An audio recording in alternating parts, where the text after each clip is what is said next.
emergency stereophonic sound for the home is recorded on two separate tracks, each one giving special emphasis to certain sections of the orchestra, as heard from those positions. Now, when played back simultaneously on two separate systems, the sounds are blended together to achieve a new dimension in sound, impossible to obtain in a monaural recording.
Part of the show, you can hear me more and more and more. Good morning, everybody. How are you? Welcome back to the Nathan Ivy Show. One man, one microphone, one internet. I guess that works.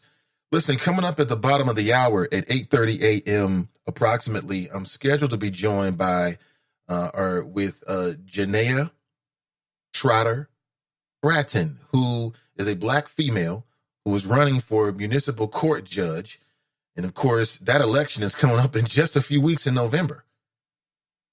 So here's a valuable opportunity to get a sense of where Janaya is on the issues, get a sense of who she is and what she wants to do if she is elected to become the municipal court judge. Now, of course, this seat is open because Fanon Rucker stepped down. He's working with the Cochran Group now. And we still yet to hear anything else. Think about that.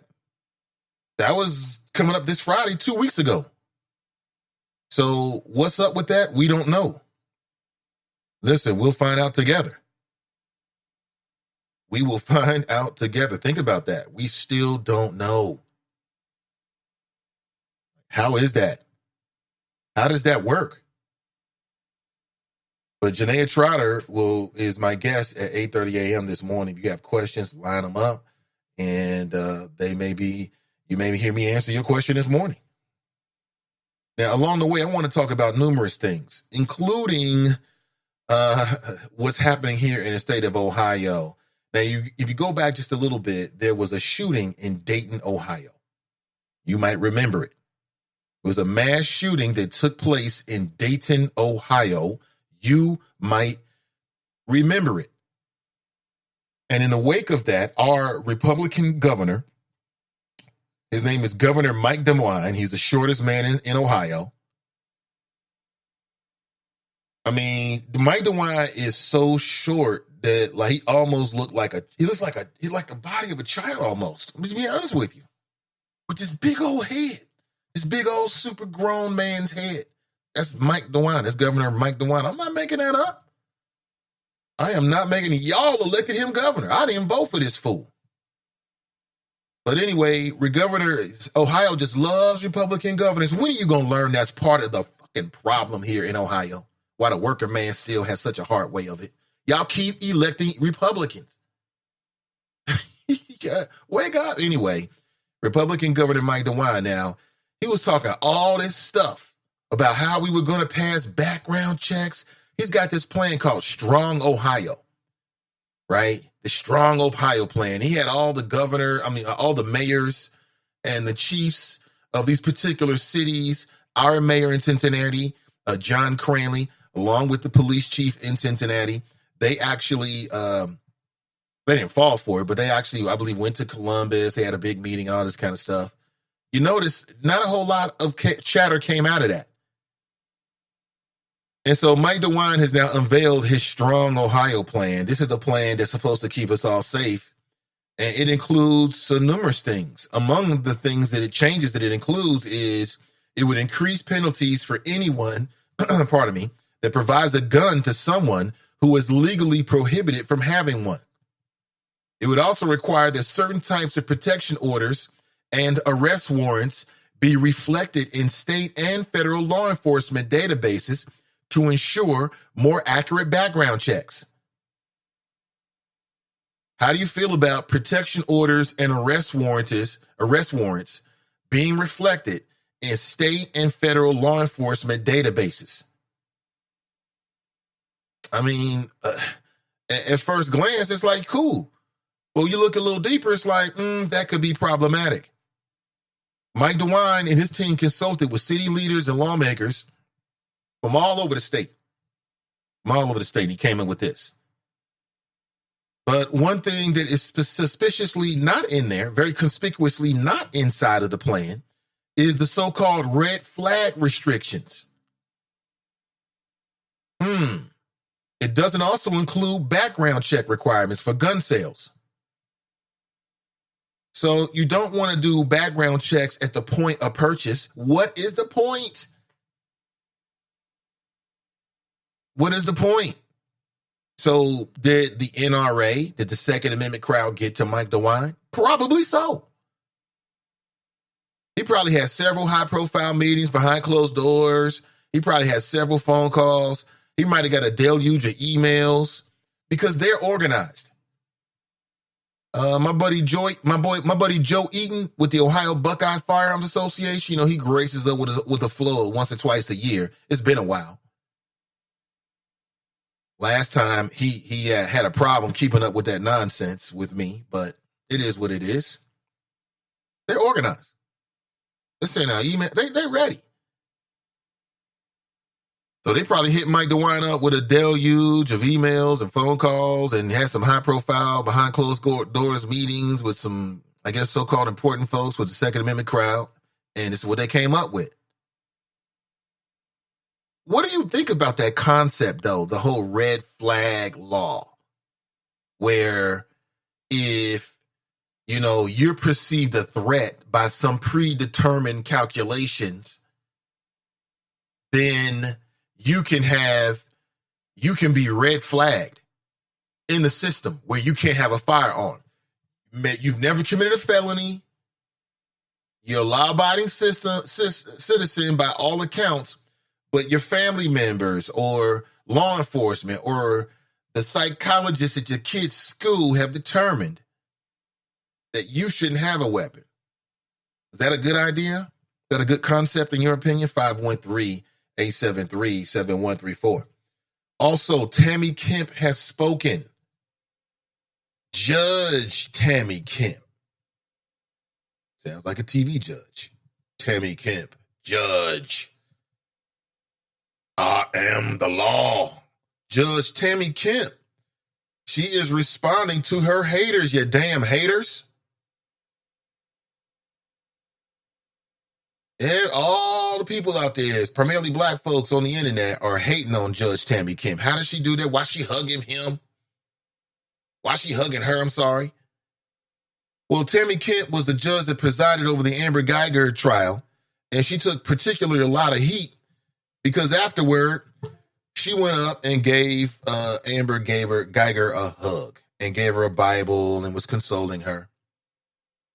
And the world went crazy. Everybody started criticizing, oh my God, Black Lives Matter. Black Lives Matter. That's another example. And Judge Tammy Kemp is here to say, mind your business, basically. Yeah, she said that she just had to give her a hug. She could not refuse, is the quote. She could not refuse. Well, clearly she could have refused if she wanted to. Clearly. But I got a clip for you and also to give you a few flows about that. She said, I had to extend compassion. all this compassion for a woman who admitted that she tried to kill the guy. See, people are getting this mistake. They're getting mistaken with when it comes to Amber Guyger. Yeah, she made a mistake. The mistake that she made was that she was at the wrong house. She did not mistakenly kill Botham Jean. She did that on purpose. People out here acting, they're trying to make it seem like her mistake was killing him. No, that wasn't her mistake. She testified that she did that on purpose. Her mistake is that she walked to the wrong apartment. Everything after that is criminal. I hope she burn in hell. Period. But Amber Guyger, the judge over the Amber Guyger case, she said that I had to extend compassion. I could not refuse. Here's the headline from the Washington Post this morning. Judge defends giving Amber Guyger a hug and a Bible, saying she couldn't refuse. She couldn't refuse? Of course she could have refused. What is she talking about? Let me read directly from the article just a little bit, and then I'll jump around. Judge Tammy Kemp was clad in black robes and seated at the bench in her Dallas courtroom when she reached for a tissue and wiped the tears from her eyes. Huh? Yeah, that's the opening sentence. Now, on Monday, she had her first interview since the Kemp trial, since the Amber Guyger trial. And Kemp, who's a former prosecutor, defended herself and said that she didn't know why people were upset. Guyger asked her for the hug, she said. Kemp hesitated, then leaned in and put her arms around Guyger. Hold on. Follow your first mind. Her hesitation was her most honest and sober thought. She should have followed it. Because now what she doesn't understand for herself, she's going to understand this the next time she presides over a murder trial or any trial. Because now the expectation is that you hug everybody. And if you're not hugging everybody, it looks biased. For that reason alone, she shouldn't have hugged on this woman. She hugging on her for. Just give her dap. You can give her the Bible, dap, and keep it going. Give her the good old-fashioned Obama.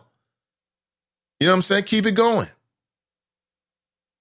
Following my own convictions, I could not refuse that woman a hug. I would not. And I don't understand the anger. And I guess I could say if you profess religious beliefs and you are going to follow them, I would hope that they would not be situational and limited to one race only. Let me stop right here. Listen, this selective when you want to be religious and when you don't want to be religious in the courtroom shit has to end. Nobody cares about your religious convictions in the courtroom. I don't care. You in the separation of church and state, you're not supposed to bring that issue in anyway. Nobody cares about you being a Christian. So what? Big deal. Because that's not the Bible. The Christian Bible is not your guide in sentencing. It's man's law. So what is she talking about? Sure, I'm glad, like I told you before, man, I believe that, human beings should believe in something more than money, honey, than money, hoes, and clothes, all the nigga knows.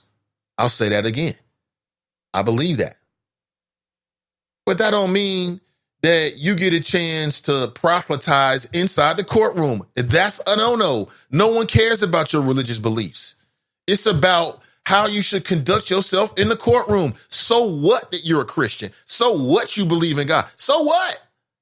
Keep that to yourself, Judge Kemp, on your personal time. This is the people's time. What is she talking about, yo? What is she talking about?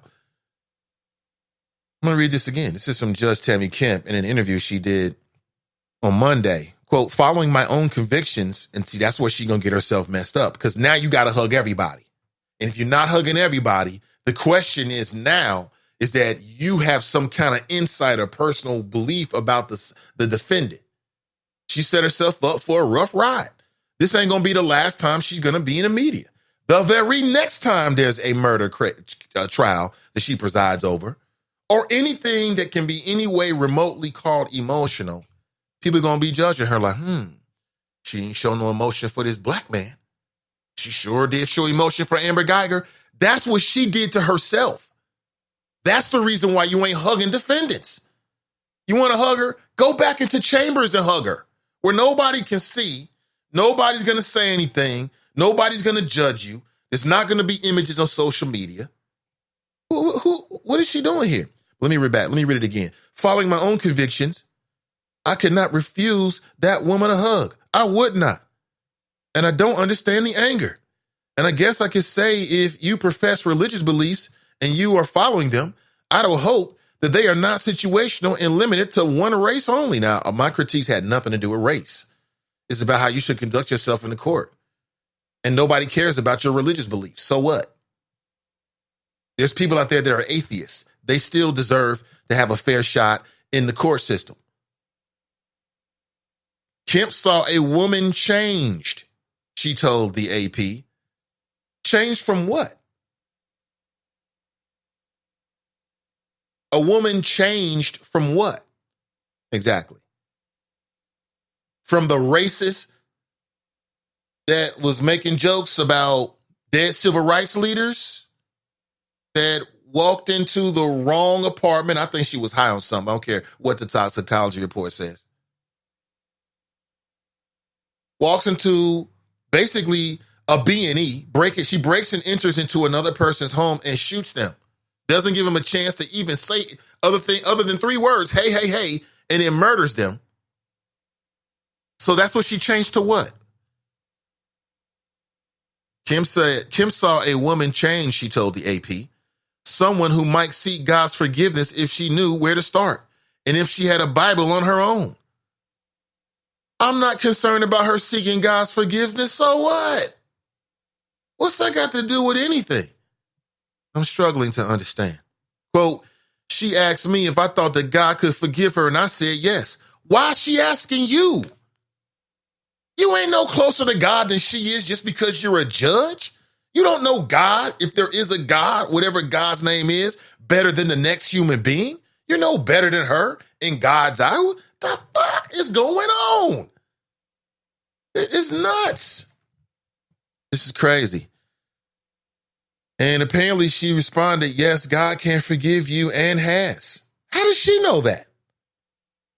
Man, y'all need to stop speaking for G-O-D. You don't know what G-O-D is really thinking. You only think you do because it gives you some kind of control over the universe. You don't have any control over the universe. Stop it. Humans, man.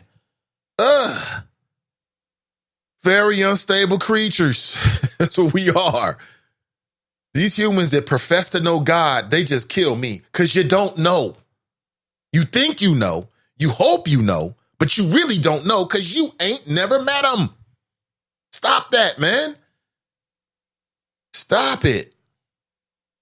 Stop it, stop it, stop it. You don't know. You think you do, but you don't really know. Okay?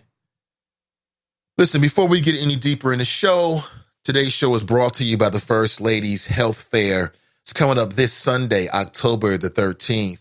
Free flu shots, free mammograms, and free health screenings for adults and children here in the Cincinnati area. They're going to have 12 locations throughout Hamilton County. You can find doctors and physicians in Cincinnati accepting new patients, get self-care tips, ideas, activities, and plans. They're also going to have vouchers for free dental screenings at all of the locations because your health matters. Your health is your wealth. So please think about attending the Family Health Day. It's free. It's the 5th year, brought to you by the First Ladies for Health. Now, this is a one-day health fair at 12 locations here in Hamilton County. Anyone can visit any of the locations to get free health tests and screenings. I posted a link inside the Friends page, and hold on here. I'll post one inside the Chop Shop right now. Listen, if this is not right for you, then please share this information with someone that you know. Perhaps it might be right for them. Again, anyone can visit any of the locations to get free health tests and screenings, counseling, and follow-up plans. Insured and uninsured persons with any pre-existing condition can visit a participating location and receive confidential testing, diagnosis, and recommendations for healthy living. Among the services that will be offered are screenings for HIV, which is on the rise here in Hamilton County. Yeah, Magic Johnson's looking fit. When Magic Johnson's in the news, nobody's talking about HIV. They're talking about the Lakers, right? You know, we don't talk about HIV anymore. We're on to the other disease. We're talking about vaping. We're talking about opioids. HIV's on the rise. I think it's because of the lack of education, quite honestly. You still got people with these puritanical views like, you know, I don't want to teach my kids about condoms. That's going to make them have sex, which is ridiculous. Just think about your first couple of times. Think about it. Reflect on it. So among the services that will be offered are screenings for HIV, diabetes, hypertension, breast and prostate cancer. You can get screenings for vision, dental, flu shot, blood pressure, numerous things. If you're interested, there's a link inside the Chop Shop right now and on my pages. You can check it out, Nathan Ivy and Nathan Ivy Show. Again, it's a one-day event. All of the health screenings and the participating locations will be open this Sunday, October 13th. And again, if it's not right for you, I'm sure it's right for someone that you know. Please share it with them so we can be healthy.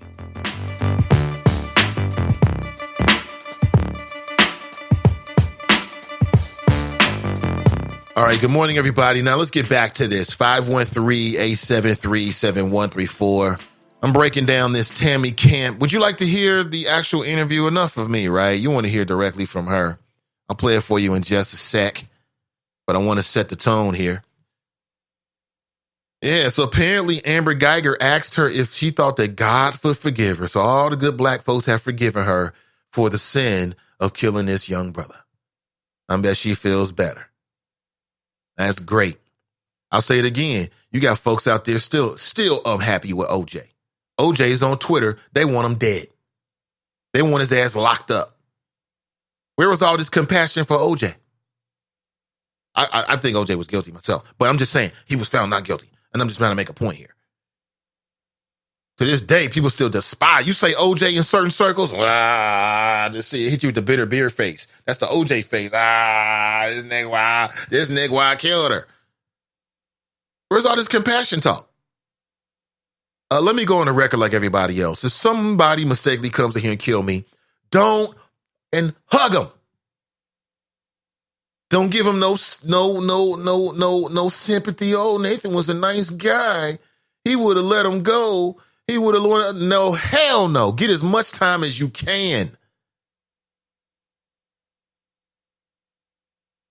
Okay, that's the living record right there, the Nathan Ivy Show. The living record.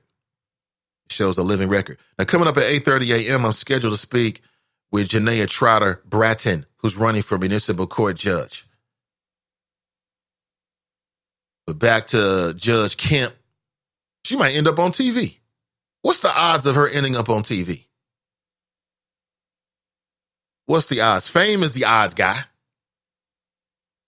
What's the odds, Fame, of her ending up on TV? You can just text it to me, bro. The judge argued that her actions were appropriate because they took place after the trial ended and were not part of the official record. Stop right there. So the fact that you're having any conversation about, any conversation about the professional aspect tells you was a bad idea, right? In your workplace, wouldn't you say that that's probably the rule? Wherever you work, if there's a question about whether it's professional or not, it probably is not. Now, why is that not true for Judge Judge Kemp? In every other professional environment, that's the sort of underlying adult unspoken rule. If I gotta ask you, it's probably a problem. True? Tell me I'm wrong. I don't think that I am. But with Judge Kemp, she can do what she wants to do. I guess, obviously so, she did it. It's possible that Guyger could appeal the decision and the case could wind up back in front of Kemp, who may then have to recuse herself because of the hug. That's coming from a law professor from the South Texas College of Law. His name is Kenneth Williams. He's saying that hug could be crucial in the near future. Quote, there would certainly be questions about whether she's neutral and impartial. True. True that. You can have mine, Kemp told Guyger, handing her the book. I've got 3 or 4 more at home. 3 or 4 more Bibles? Now, I understand there's different kind of Bibles. I could say, I don't know, man, really religious people, if she got 3 or 4 Bibles, one of those Bibles was probably her mama's Bible or her grandmama's Bible, right? It's all tattered up. One of them was probably a student Bible that kind of like breaks down in the margins and gives you some explanation of the scripture and stuff like that. I've got a student Bible, and most people do. And then you got your go traveling Bible, and then you got your backup Bible. So that explains why one person should have 4 Bibles. In case you needed an explanation, that's why. One of them never opens. It's just like you pull it out in real tough times and you just touch it because your parents used to or your grandparents used to or something like that, right? Tell me I'm wrong. You cannot handle like Bibles, huh? That seems a little. Kemp flipped to a page in the New Testament. John 3:16 is a well-known verse highlighting God's love. This is where you start. Damn, she had a specific one for it too, huh? Well, she's going to have a lot of time to read it. The exchange between Amber Guyger and Judge Kemp pushed the Freedom from Religion Foundation to submit a complaint to the Texas Commission on Judicial Conduct. So there it is. She's explained it. All you folks out there that's like, what is she doing? Why is she doing it? Who does she think she is? She's a judge. She did it because she felt compelled to do it as a Christian. And I just feel like it was an overstep. It's an overstep because people are talking about it. You know what I'm saying? That tells you right there. But good morning to you, Choppers. What do you think? I would love to get your thoughts. 513-873-7134. I do have 3 minutes before the bottom of the hour. At 8:30 a.m., I'm scheduled to speak with Janaya Trotter Bratton, who's running for municipal court judge here in Cincinnati. All right? Good morning to you. Brian writes, good morning. He was in at 8 a.m. Jared writes, good morning, hashtag Team and I. Listen, we're 8 a.m. all week. All week. Tanika writes, good morning, Naya and the Choppers. Pat writes, good morning. Tracy writes, hey. Mike Davis writes, rise and shine, young stars. Hey, Mike, I'm going to reach out to you, man, so we can get that popping. I've been a little bit busy, so I appreciate your patience. CG Dub writes, good morning, Choppers. Deborah writes, good morning, Naya and the Choppers. Hey, Renee's in the house. She writes, good morning. Good to see you, Renee. Mason Marler writes, morning, Naya and the Choppers. Hashtag whistleblower 2. Hashtag Ukraine in the membrane. That is a great line right there. Ukraine in the membrane. Sidebar, here is a 29 minutes ago, Tracy Hunter posted on Facebook. Good morning, gods and friends. This morning, I was blessed to return to 6 a.m. prayer with my congregation for the very first time since my unexpected and sudden release from jail this past Saturday, October 5th. I am proud of my Western Hills BIC church family who continue to daily pray together, even in my absence, as they have been doing for years. There's a little sidebar here, a little tangent. This is Tracy Hunter, 29 minutes ago. She's got a message for the Black community here in Cincinnati.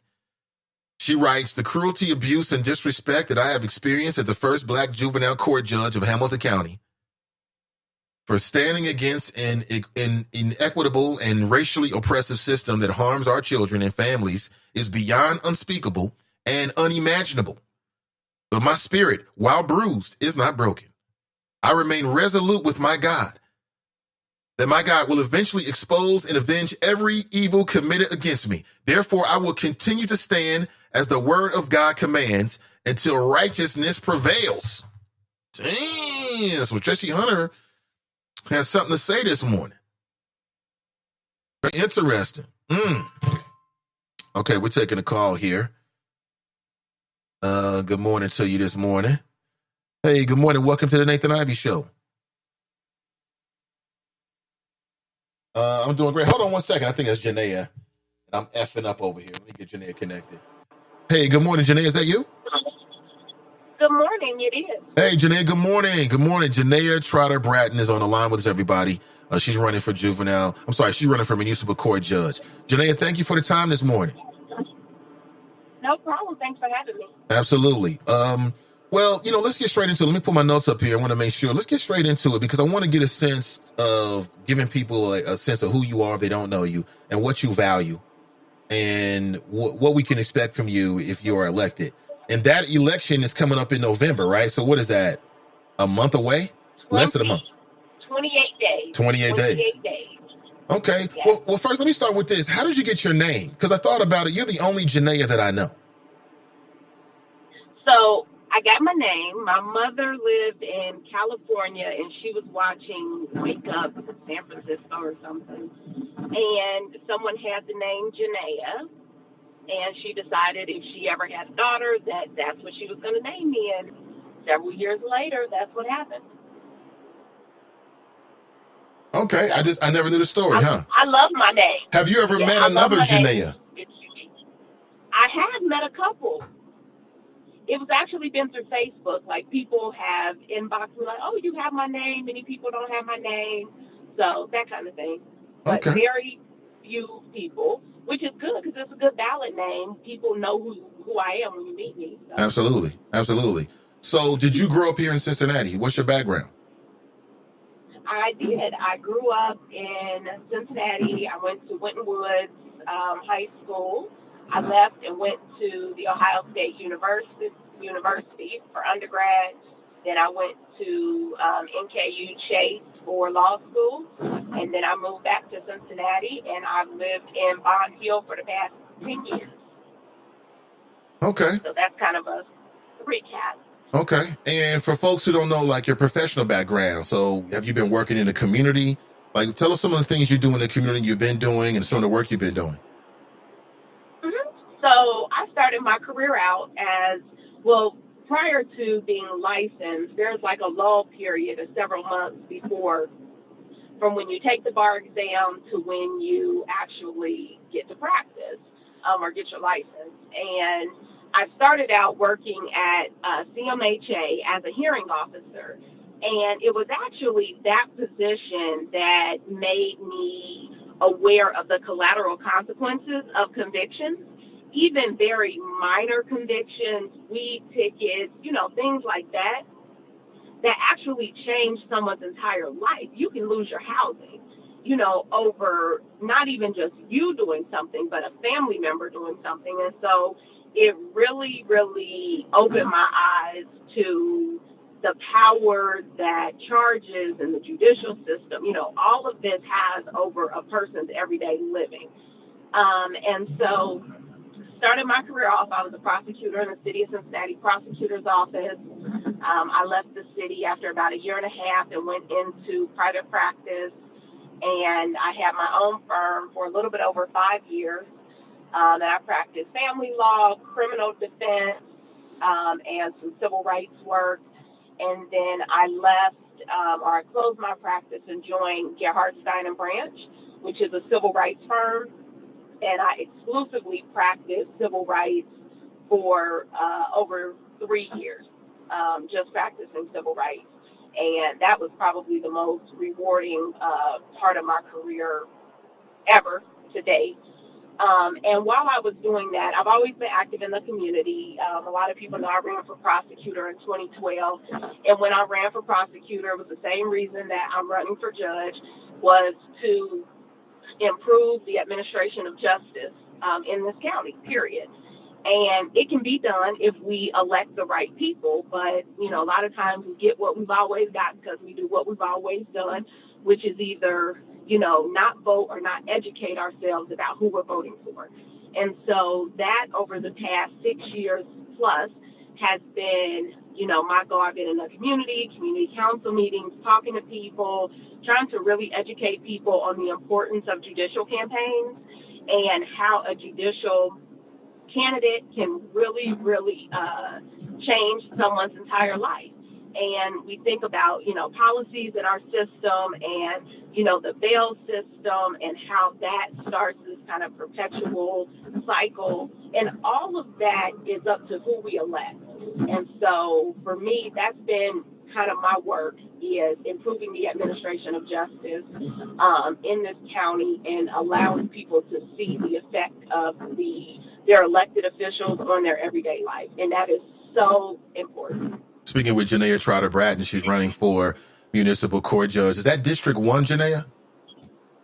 It is. It's District 1, which is Avondale, Evanston, Corryville, Clifton Heights, the West End, Millville, North Fairmount, Mount Auburn, East Walnut Hills, downtown over the Rhine, Pendleton. Did I say the West End already? I did.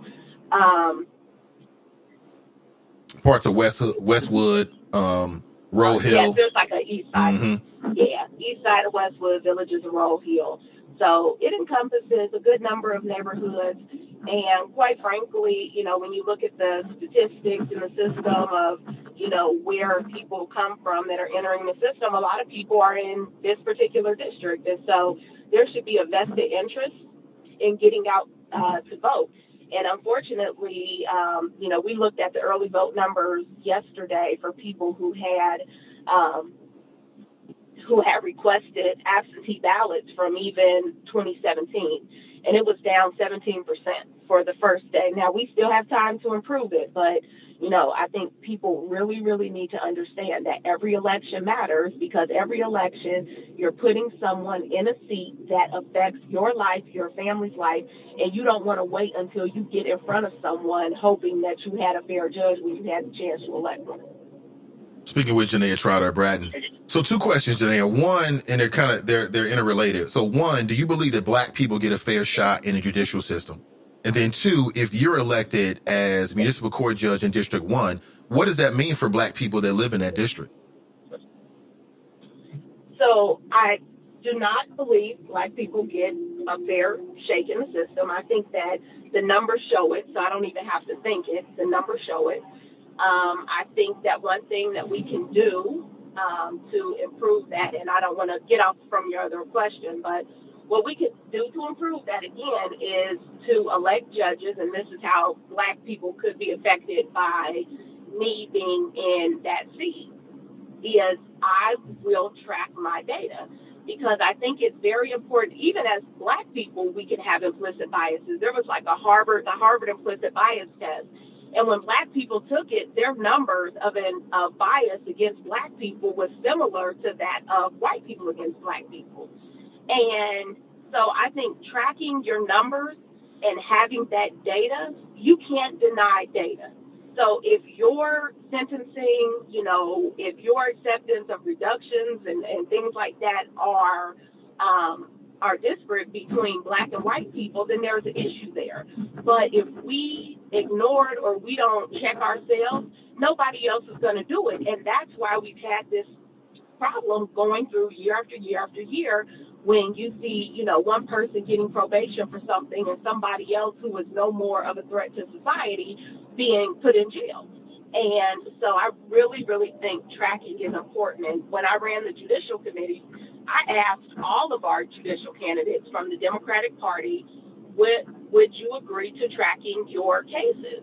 And those judges said, or judicial candidates said, that they would. And I know that the clerk of courts is working on, trying to help the judges who, with some type of system that actually do want to track that data. And so I think that that's very important to the overall administration of justice, not just in my courtroom, but in the entire courthouse, is making people aware of their biases and, quite frankly, giving the data to the community. If you see these disparate sentences between Black and white people, you have the data to say, I don't want this anymore.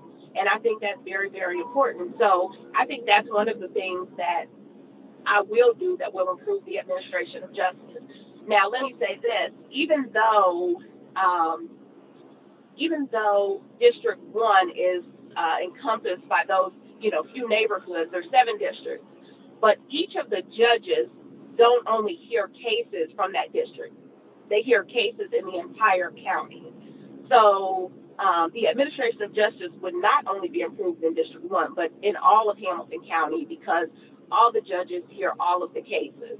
So the other thing that voters can do is, and I'll go back. So I have Democrat on all of my advertisements, and I've been asked, why did you do that? Is there a Democrat or Republican? Do you think about that when you get in the courtroom? And in individual courtrooms, we don't. At least I wouldn't. So if a Republican comes in front of me, they're a person, just like a Democrat to me is a person. And you have a number of factors before you decide what to do with the case. But in the overall administration of the courthouse, and that's where we need to make a dent, not only in individual courtrooms, because it doesn't benefit somebody to just have a fair shake in Janaya's courtroom when, the other defendants can't have a fair shake in some other courtroom. And the administration of justice can be improved, quite frankly, by electing Democratic judges. Republicans have had the majority of the court, or have had the majority on the courthouse for, I don't think Democrats have ever had it. And that goes into hiring. There's a lack of diversity in the assignment commissioner's office, which the judges run. There's a lack of diversity in probation, which the judges run. There's a lack of representation of black judges, because the black judges are Democrats, except for my opponent, who is a black Republican, who was appointed 2 weeks ago when Judge Rucker stepped down. But the black judges don't have a voice because they're Democrats, and they don't get to sit on important committees. I think Judge Mallory was just after, the 10 years on the bench, put on a committee, and he had to really fight for that. And so their voices are silenced in the administration of the courthouse, and they can only do that good work in their courtroom. So this is why, and I'm so passionate about this if I keep going on and on and on about it, but, improving this judicial system is just like at my core, at my heart, and that's why I'm running for this seat.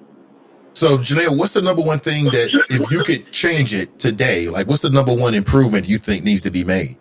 I mean, aside from just, electing the Democrats as judges, what's the number one thing? Like if that happened, then what? What's the number one obstacle or change that needs to happen in the court system, in your opinion? I think the first thing is bail reform. And so a lot of people don't know this, but there are standard bond schedules. And, if you go in and you aren't going in front of a judge that day, clerks can set bonds via the standard bond schedule that the judges issue. And, unfortunately, this goes back to a partisan party thing, but the majority sets these bond schedules. And right now, the bond schedule for a misdemeanor 3 or 4 in the county is $500 at 10%. That's $50. If you're homeless, it's $1,500 at 10%. And what homeless person has $150? Or even, someone who's in the county has $50 to get out. And a lot of people are like, oh, $50 or $100, that's nothing. But to a lot of people, that makes a difference in whether they can buy food for their kids. And so the bail system, to me, is critically important because it touches on people losing their housing. If you're in jail because you can't get out for $100 and you're no more of a threat than me that could pay $100, the only difference is you don't have money, so you have to stay in jail, and you lose your housing because of it, you lose your job because of it, you lose your, sometimes black women are disproportionately affected by this, you lose your kids because of it. That the time or the punishment really does not fit the crime when you look at all of the things someone can lose for non-violent offenses, literally because they don't have money.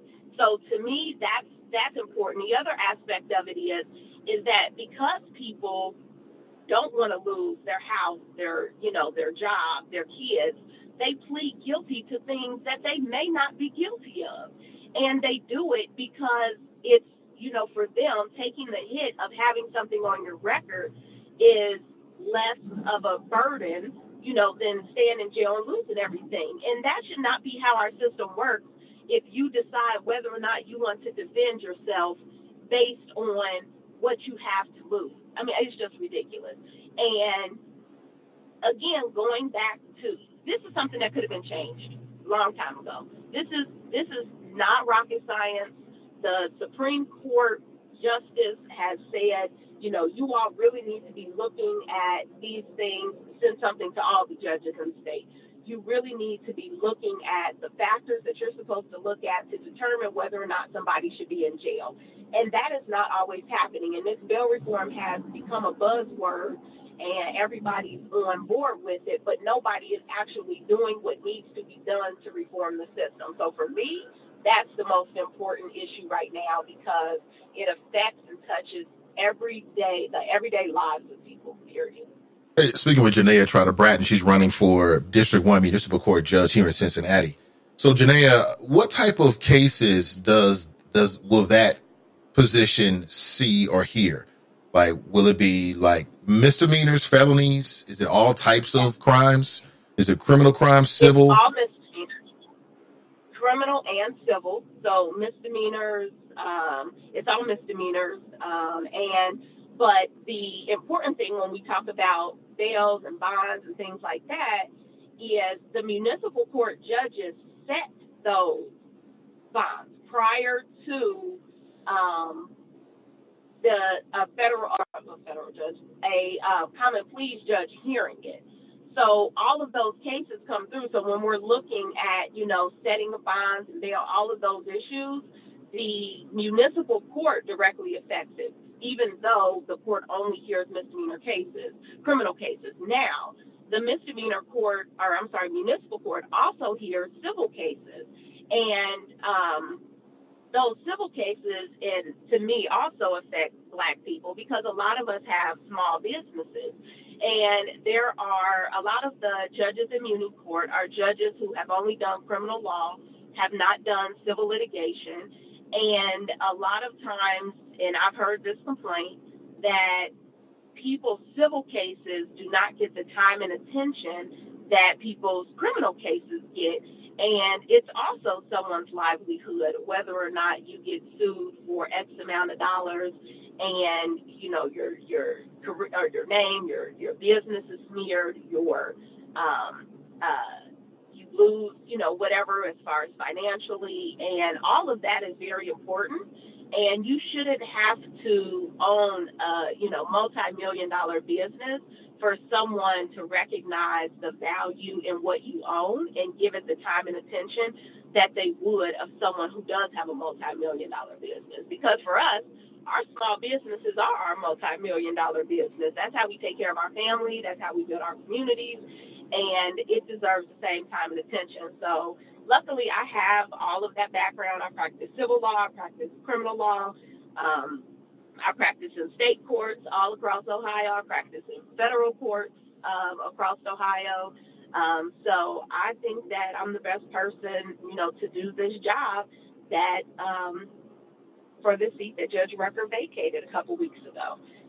So let me get into a few more questions. You're speaking with Janaya Trotter Bratton. She's running for Municipal Court Judge in District 1. What's your opinion of the Tracy Hunter case? Do you think that she deserved what happened to her? And if she didn't, who do you blame? What's your take on it?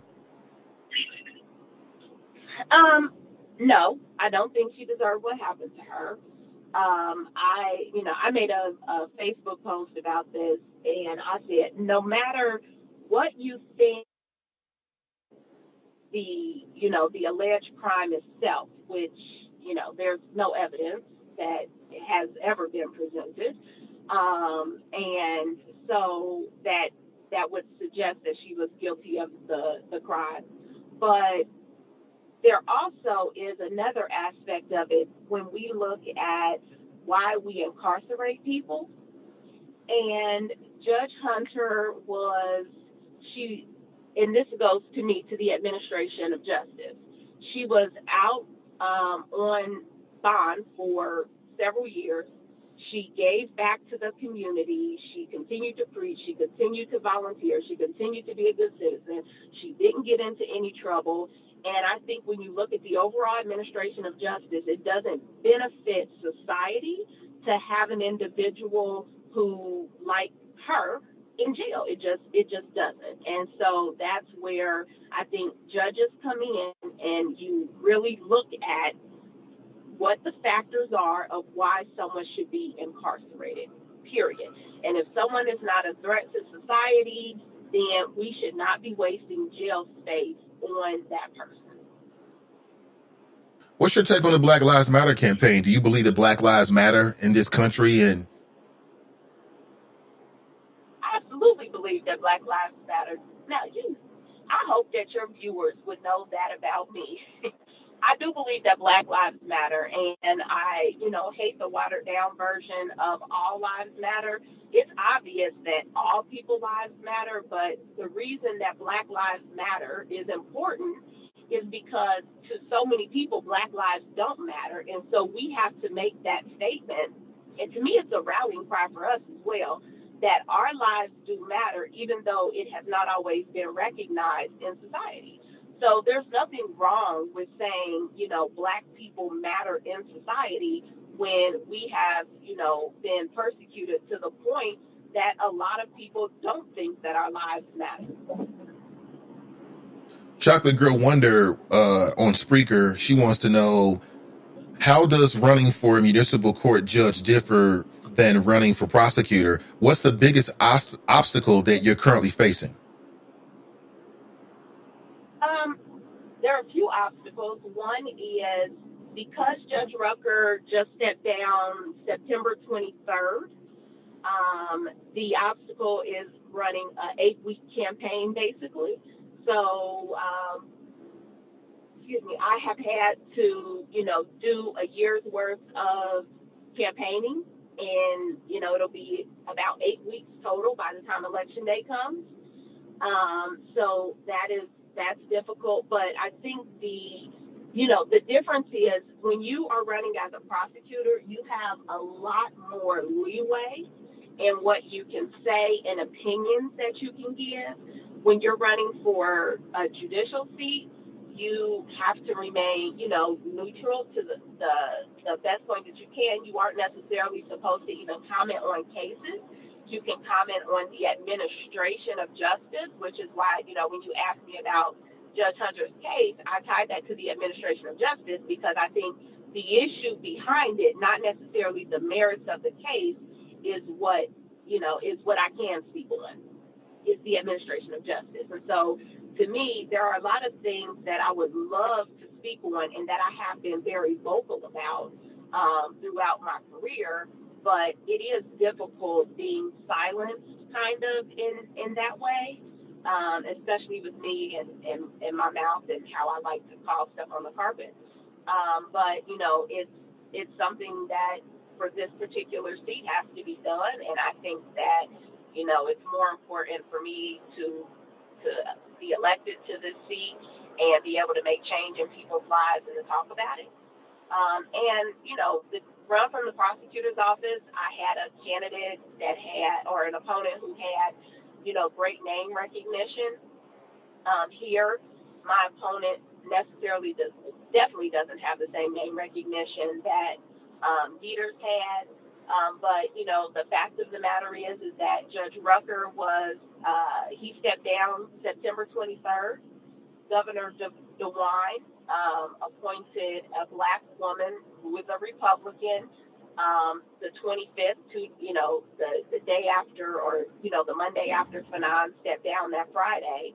And she's running as if she has held the seat for years. She said, keep me as the judge, and not revealing to anyone she's only had the seat for 2 weeks. And also not revealing that she's a Republican, even when people flat out ask her, what is your political affiliation?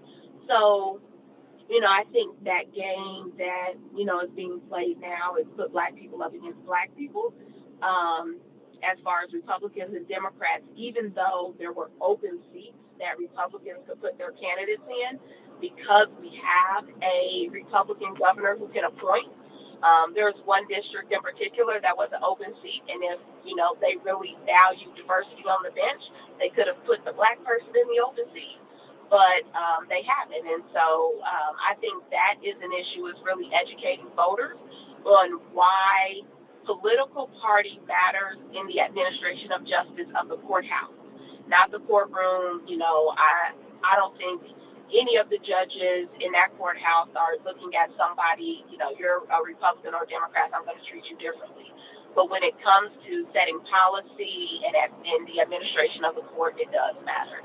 So education is huge, and, condensing a campaign into 8 weeks is really huge. You have to raise money and spend it and reach voters, all in 8 weeks. And quite frankly, that's difficult. But, if anybody can do it, I think I can.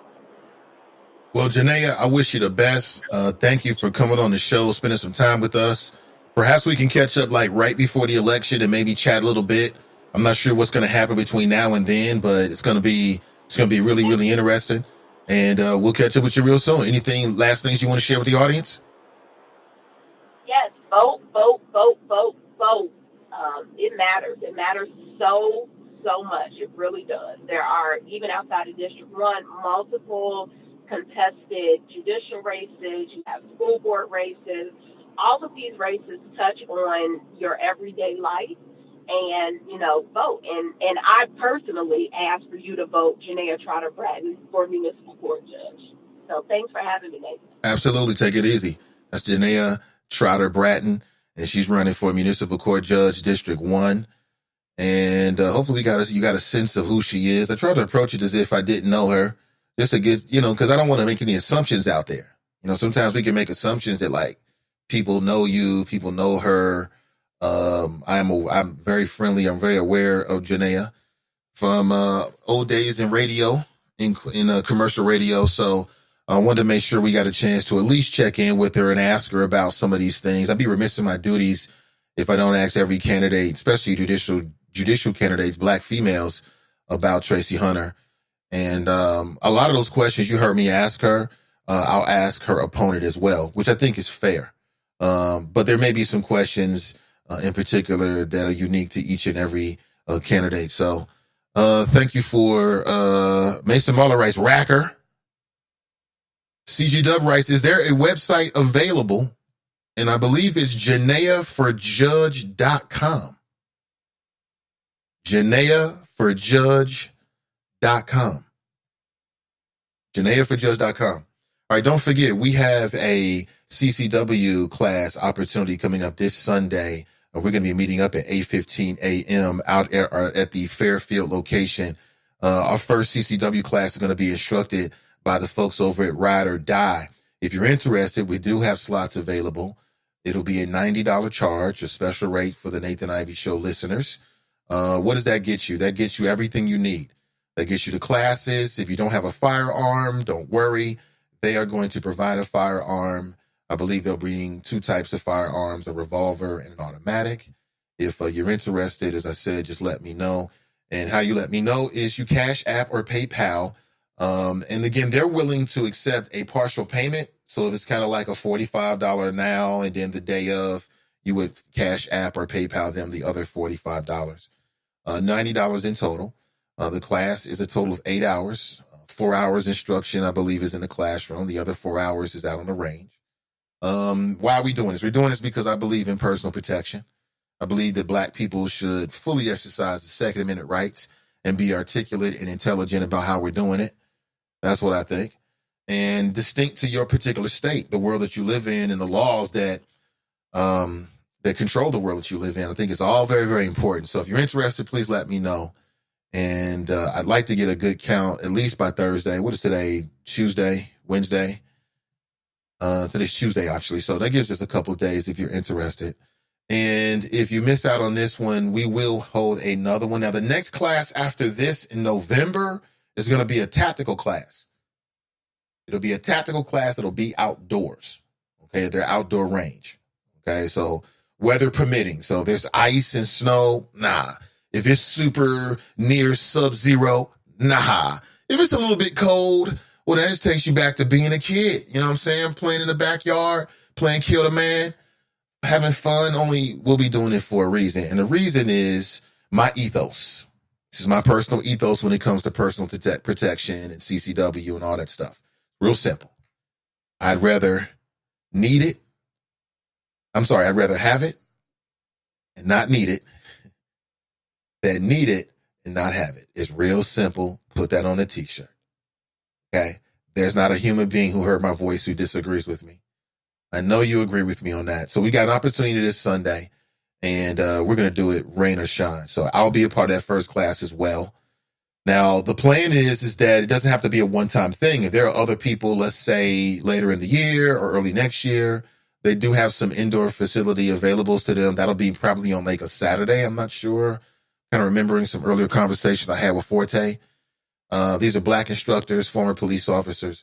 They're going to give us a sense on how to deal with these kind of things that we see in the headlines so that you can return home to your family and, you know, kiss the people that you love and eat dinner with them and enjoy your favorite TV shows with the people that you love and continue doing that, you know, and despite your religious beliefs, you know, God or guns, which offers more protection? You have to make your own decision. I think it depends on what the opponent is. Spiritual opponent, give me God. He's out in the streets, give me a gun. Real simple. And if you're interested, I've got an event page that's circulating. It's inside the friends page on my page. Let me know. Let's do it together. Let's do it together. Mike Davis writes, Sonny's Barbershop needs a yard sign. Somebody else said that they need a yard sign. That's great. That's great. So Janaya, people know Janaya. Again, there's a lot of people that don't. So I want to approach the interview as if, you know, there's to let her fill in the blanks. You know, she's the candidate. And I think she did a good job at that. And then the Black Lives Matter question, believe me, there's people that get tripped up on that. You know, that's a value question. That's a value question. For me, it's easy. Absolutely, Black Lives Matter. No doubt. Now, America may have a problem with it, but in my mind, they do matter to the point where I'm still mad at Amber Guyger's judge and the crazy stuff that she said. But enough of that. Let me go straight to the phones. I got somebody on the line here. Let's go straight to the phones. Good morning and welcome to the show. Good morning, Mr. Ivy. This is your West Side Connection, Drop Squad 52. How are you doing this morning, sir? I'm doing excellent. What's going on? Great to hear. I know the topic this morning is more local, but it does have a national connection. And I was listening to Judge Trotter. I wish her the best in her election. And I would just like to point out that during Barack Obama's last presidency, he left 100 federal judge vacancies open for the next president, which he left and a lot of people. He left, yes. Or it was he was forced to leave them open. Trust but verify, Mr. Ivy. I mean, that's why you're the host and I'm the caller.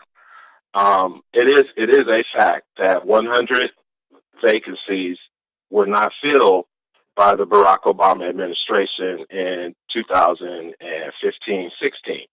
So the judge, she mentioned that fact, how the elections of President Trump, the election of the new governor in Ohio affects these appointments on the bench.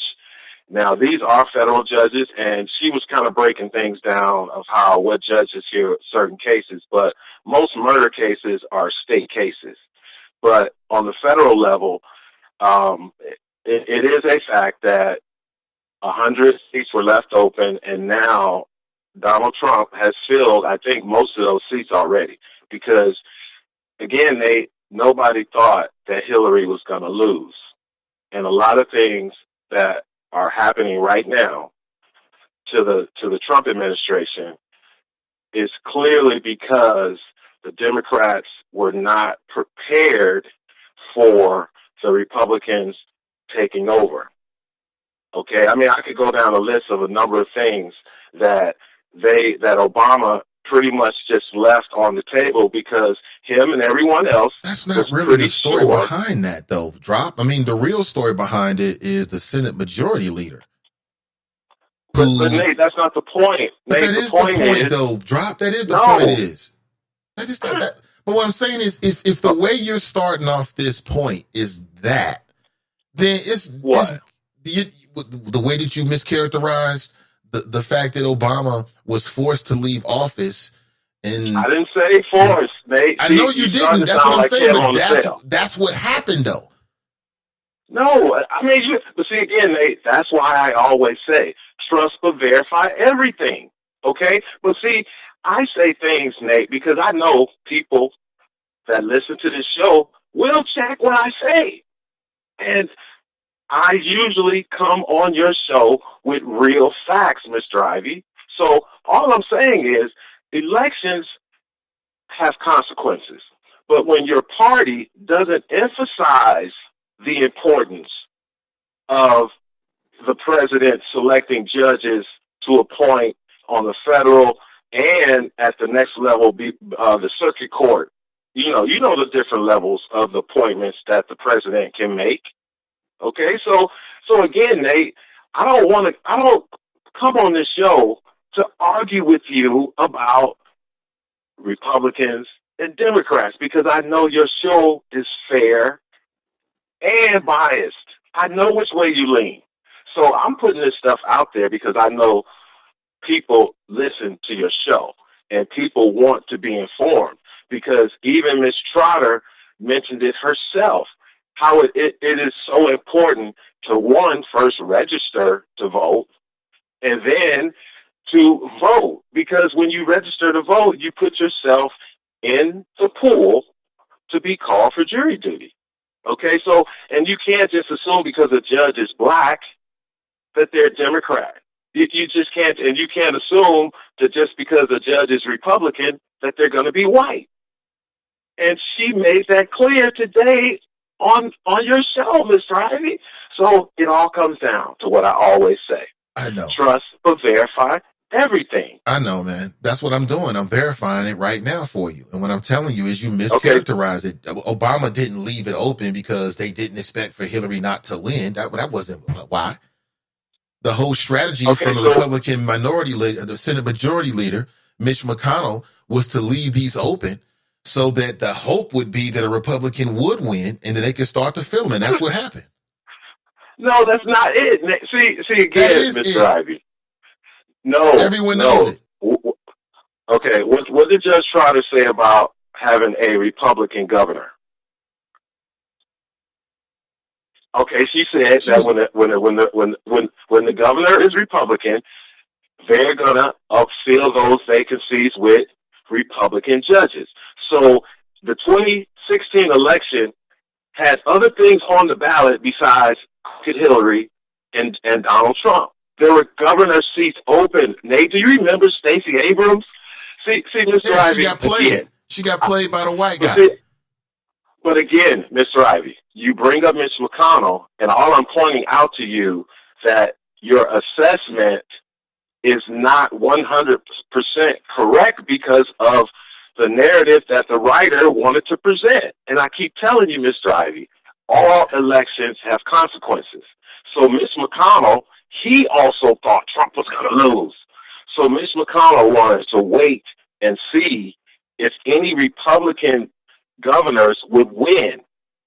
Because when the Republican governor wins, okay, and Obama has a federal judge vacancy in that state, Mr. Ivy, he's not going to get approval from the other judges or the other important people in that state because you have a Republican in that seat. And if you look during Barack Obama's presidency, Mr. Ivy, okay, there were, I think the highest number there was like 36 Republican governors across this fruited plain we call the United States of America, Mr. Ivy.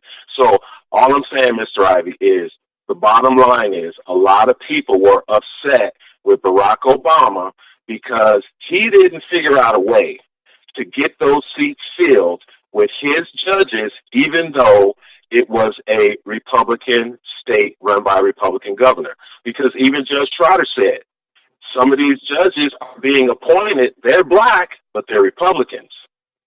So, again, Mr. Ivey, trust but verify. You know, I just put out information. It serves me no purpose to get on here like Black Lion talking about irrelevant stuff to the black community. Okay, this stuff is important, but see, the Democrat Party, what are they campaigning about? Free college. I mean, Nate, it's sad to sit back and watch it because now I can see it for what it really is. When in the past I did not see it with this clear vision. So all I'm saying, Mr. Ivey, that's hilarious. Oh, you laughing at me now? You laughing now? Clear you vision? Laughing because I'm an informed black man that happens to be of a different point of view on some issues. Not all, Mr. Ivey. We agree on a lot of things. But it's when I point this stuff out like this. Okay. Okay. So maybe you're talking about state. Maybe you're talking about state judges, and I was referring to federal judges. But Mr. Ivey, again, my whole isn't that point what you is meant, though? I mean, those 100 plus judges that were open. You were talking about state judges because the articles I've read were about federal. Federal judges are in every state. You're completely wrong. Then you are completely wrong. Okay. Well, I'm just telling you. Maybe. What am I wrong about, Mr. Ivey? You mischaracterize the context and the reason as to why those spaces are open, why those federal judgeships are open. They weren't open because Obama thought that the next judge was going to be a Democrat. That's ridiculous. No, I didn't say that. See, again, you're twisting what I said. That's what you implied. That's what you said.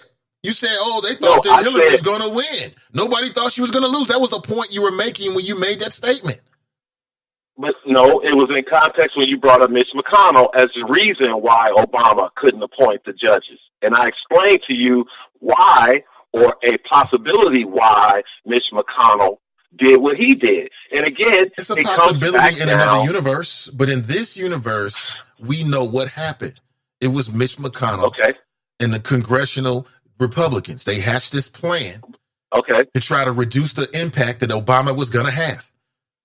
So they did they used every legal maneuver and maybe some underhanded tricks that they had at their disposal as the Senate and congressional leadership to stonewall, just like they did with, what you mean, That's the same. See, there you go, man. I can't even talk sense to you. Okay. I refuse to talk sense to you doing that. Mitch McConnell did not become the Senate Majority Leader until 2012, Nate. Okay, prior to that, I keep telling you, Mr. Ivey, Barack Obama, again, he was the president. He was the one who chose to use his political capital in his first term, toward Obamacare. 2010, that's when it all started. He loses control of the House in 2010. Then in 2012, re-election time, guess what? He loses the Senate. So Mr. Ivey, all I'm saying is, when you read the article, and like I initially said, all people know is Barack Obama was the 44th president. When he left office, there were 100 federal judge vacancies left to be filled by the Republican, newly elected 45th president, Donald J. Trump. Now, Mr. Ivey, that's all that matters. Somebody just wrote, this is Cam, he wrote, can't trust any black man that quotes Ronald Reagan. Mr. Ivey, I don't think I've quoted Ronald Reagan once in this call. Oh, you did? So maybe you quoted him, or maybe you put words in my mouth that was a quote from Ronald Reagan. But see, Mr. Ivey, all I'm telling you, sir, or all I'm trying to get across is that it is important for politicians who are running for office, regardless of the level, just like Judge Trotter did as a guest on your show. She clearly stated okay, the importance of registering, knowledge, and voting. Okay? And we all know there's no party affiliation for certain judges. It's a reason for that. Okay? So, again, the judge in the Amber Guyger case was a black woman. Now, I don't know anything about Dallas and how she was appointed or put on that case. We don't know. But people see her, and they have a certain assumption until the case was over and she hugged the woman. Then everything changed. So all I'm saying, Mr. Ivy, perception is not always reality, and you don't know what you don't know. Drop Squad 52, dropping science to anyone who wants to catch it. Peace. Mm-hmm. Well, let me update what you said, Cam. I can't trust any black man that quotes Donald Rumsfeld. He just quoted Donald Rumsfeld. You don't know what you don't know when he was talking that yabba dabba doo and led us to the war in Iraq and got a lot of other people's kids killed and maimed and effed up in the head. I was never with the war in Iraq. Ever. It's terrible. Absolutely terrible. Drop is hilarious, man. He don't know what he talking about, but we'll let him have his little fantasy world. Listen, if you miss my conversation with Janaya Trotter Bratton, who's running for Municipal Court Judge, District 1, circle back around maybe about 30 minutes after the show ends today and check it out. She was on at about 8:30 a.m. approximately. She was very prompt, actually. And so 30 minutes into the podcast. Thank you for being here. Thank you for being here, man. It's a lot going on. Now, tomorrow, I'm going to be over with the Cincinnati National Association of Black Journalists. They've got a podcast 101 panel that's popping off, and I'm very proud to be a part of it. And so I'll be over there for a couple hours. If you want to step out, that could be a great opportunity for you to step out if you're into podcasting. And they haven't really broken down. They didn't ask me any specifics about what to talk about that may happen. But we'll talk about podcasting. I'm just interested in meeting other folks. Connecting with people. Let me see. Thank you so much. Thank you so much. Janaya Trotter Bratton, she shouted me out on Facebook. Appreciate it, the interview. Hopefully everybody heard it. Just wanted to give people a sense of what's going on, what you think about her. I'm getting crazy text, man. What is this now?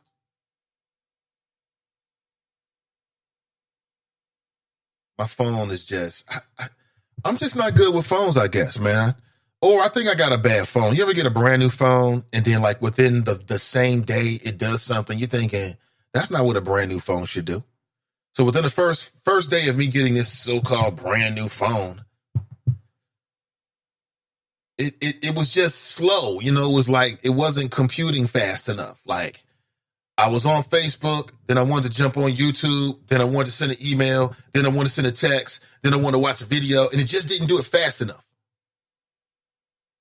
We all got a ADHD, something like that. Whatever the acronym is. I never said I was perfect. So you know what I'm talking about. Oh, man, I'm living that digital lifestyle, man, 24/7. Oh, thank you so much, Renee. Appreciate it. Wake up, Cincinnati. Appreciate it. Good morning to you. 513-873-7134. Now, I want to play for you something that, you know, is a very serious topic. It's connected to what we were talking about earlier when we were talking about, well, actually, let me go back here because right before we talked with Janaya, we were talking about Tracy Hunter. And if you follow her on Facebook, you should just go over there. They're having something going on Saturday at 2 p.m. A coalition for a Just Hamilton County is sponsoring a benefit at New Prospect Baptist Church. She says she's going to make an appearance there. She's got a Tracy Hunter Legal Defense Fund.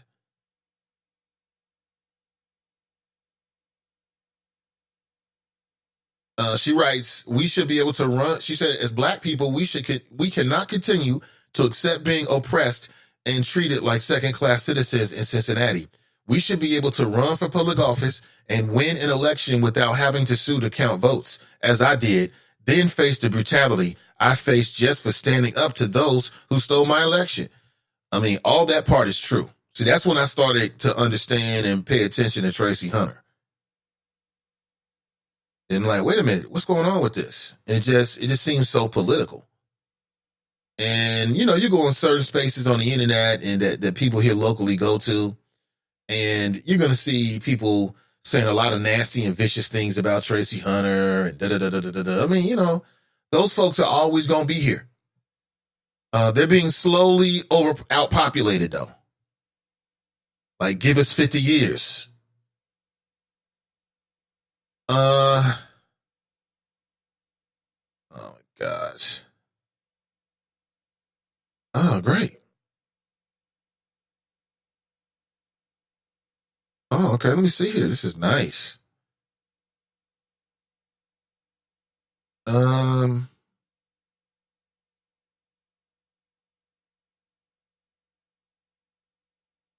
I don't know why she keep doing. I don't know why she keep doing this. Man, she is so funny and she's so wrong. Oh my gosh. You are. Oh, man. Hilarious. A little side chuckle. I'm sorry. I saw something on Facebook that made me think and chuckle. Oh, my God. Did you know that the judge, Norbert Nadel, wrote an opinion piece in the Inquirer in which, here's the title, Time for Tracy Hunter and her supporters to move on. What? And I see TNT in here throwing flames. TNT in here is Chun-Li style on them. Damn. 12 hours ago, this is our very own TNT. How about her supporters go back and protest in front of that old senile Bat Home and Dinkerlacker's house? Those cowards started this, but the people will finish it. What? Lance writes, some guy named Lance Alexander writes, the people won't do jack, and you know it. Then TNT, she fires back, no, you won't do jack. Damn, TNT, what the hell happened? Let me see if I can find my Chun-Li. Here it is. I got my Chun-Li sound effect.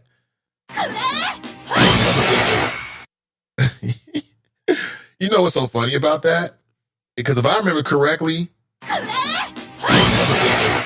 do you remember, like, every one of these little sound effects? Where did you come from? Has for me, it tells like a little story for the show.